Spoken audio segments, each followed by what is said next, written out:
আসসালামু আলাইকুম কাছে মানুষজন, কেমন আছেন সবাই? অনেকে অনেক সময় আমার কাছে জানতে চান যে আসলে স্বাস্থ্যকর লাইফ কেমন। তো আসলে এবং কি কি কাজ করলে আমরা একটা স্বাস্থ্যকর লাইফ লিড করতে পারি, আমরা সুস্থ থাকতে পারি, অনেকে ইনফরমেশন চান। আমি আজকে আপনাদেরকে 9টা টিপস বলে দিচ্ছি, যে জিনিসগুলো আপনি মেনে চললে মোটামুটি আপনি সুস্থ এবং স্বাস্থ্যকর লাইফ লিড করতে পারবেন। এক নম্বরে হচ্ছে কি, নিয়মিত আপনি ব্যায়াম করুন। সে 1 ঘন্টা হোক, 30 মিনিট হোক, যে কোনো ব্যায়াম এটা করতে পারবেন। নিয়মিত ব্যায়াম করতে হবে। 2 নম্বর হচ্ছে কি, দৈনিক অবশ্যই অবশ্যই 8 ঘন্টা ঘুমাইবেন। আপনার যথেষ্ট পরিমাণ ঘুমের দরকার আছে আমাদের শরীরের রিস্টোর করার জন্য, এনার্জি বুস্ট আপ করার জন্য অবশ্যই ঘুমের দরকার আছে। 3 নম্বর কি, 3 বেলা আপনি পুষ্টিকর খাবার খাবেন। পুষ্টিকর খাবার আমি বলেছি, অনেক রকম খাবার আছে কিন্তু আমি বলেছি পুষ্টিকর খাবার, এটা কিন্তু ইম্পর্টেন্ট, খুবই ইম্পর্টেন্ট। তারপরে কি, চার 4 নম্বরে আমরা যেটা বলতেছি সেটা হচ্ছে বেশি বেশি ফলমূল খান। বিশেষ করে আপনাকে আপেল আঙুর খেতে হবে এমন কোনো কথা নাই। সিজনাল, বাংলাদেশে যে সিজনাল ফলগুলো আছে, যখন যে সিজনে যে ফল আছে, আপনি সেই ফলগুলা যত বেশি পারেন করেন। এটা হচ্ছে ন্যাচারাল মেডিসিন। ফলগুলো হচ্ছে ন্যাচারাল মেডিসিন। আপনি সিজনাল ফলগুলো যত বেশি খাবেন, আপনার শরীরের ইমিউনিটি পাওয়ার তত বেশি বেড়ে যাবে। ইমিউনিটি বলতে আপনার রোগ প্রতিরোধ ক্ষমতা অনেক বেশি বেড়ে যাবে। তারপরে কি, আপনি মিনিমাম দিনে 4 থেকে 5 লিটার, 4 লিটার, সরি 3 থেকে 4 লিটার, পারলে 5 লিটার পানি খাবেন। ঠিক আছে, অর্থাৎ 3, 4, 5 লিটার পানি আপনি দৈনিক খাবেন। তারপর হচ্ছে কি, দৈনিক 9,000 স্টেপ আপনাকে হাঁটতে হবে।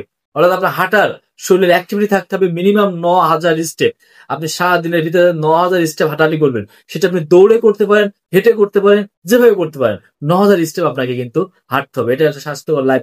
অর্থাৎ যখন আপনি 9,000 স্টেপ হাঁটবেন, আপনার শরীরের অ্যাক্টিভিটি বাড়বে, আপনার শরীরের প্রতিটা অর্গানের অ্যাক্টিভিটি বাড়বে, আপনার শরীরে রক্ত প্রতিরোধ, রক্ত চলাচল বাড়বে।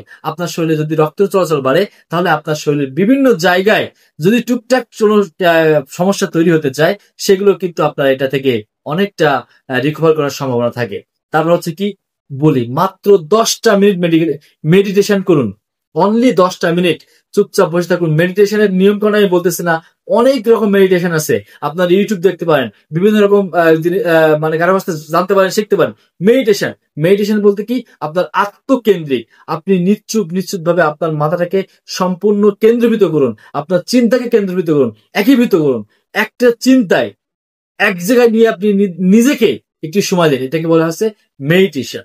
তারপর হচ্ছে কি, আপনি যে কাজগুলো করেন একটানা কাজ না করে, একটানা 2 ঘন্টা, 3 ঘন্টা, 4 ঘন্টা, 5 ঘন্টা কাজ না করে, আপনি 2 ঘন্টা কাজ করার পরে অন্তত নিজে একটু ব্রেক দেন। 2 ঘন্টা কাজ করার পরে আপনি ব্রেক দেন, দিয়ে আপনি একটা চা খান, আপনি 1 গ্লাস পানি খান, আপনি 1 গ্লাস জুস খান। ঠিক আছে, এটা দেখবেন আপনাকে অনেক বেশি আপনার ফিজিক্যাল স্ট্রেংথ বাড়াতে অনেক বেশি সহযোগিতা করবে। তারপরে কি, সবচেয়ে ইম্পর্টেন্ট জিনিস, বর্তমান জেনারেশন আমরা যেটা ভুগতেছি, সেটা হচ্ছে ঘুম ঘুম ঘুম ঘুম ঘুম।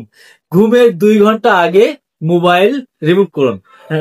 অর্থাৎ আপনি লাঞ্চ করলেন, সরি ডিনার করলেন, ডিনার করার পর পরে হয়তো 10-15 মিনিট মোবাইল দেখলেন, তারপরে মোবাইলটাকে বাইরে রেখে দেন, দিয়ে আপনি ঘুমে চলে যান।